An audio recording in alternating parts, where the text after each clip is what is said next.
जीवन रे समय सबुबेले एक रकम रहेनी।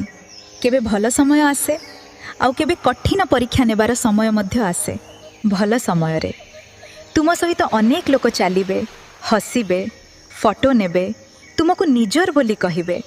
किंतु जेतेबेले समय खराब चले सेई लोक मानक मध्यरु देखिबे बहुत धीरे धीरे दूरेई जिबे। आउ सबुठारु बड़ कष्ट सेतेबेले हुए जेतेबेले दुनिया को जणा पड़ी जाए तुम समय खराब चलीछि। सेथिपाई निजको एमिति तैयारी करिबा उचित जेमिति भल समय रे मध्य तुमे एका चली परिबो। फायदा कौन हेबो? भीड़ मध्यरे निजको शांत रखि परिबो एवं एका चलिबा शिखी गले कठिन समय तुमको भांगी परिबो नाही।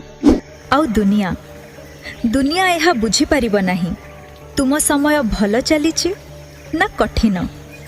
काहेकि ना सेमाने एतिकी जानिथिबे एही लोक आगरु मध्य एका थिला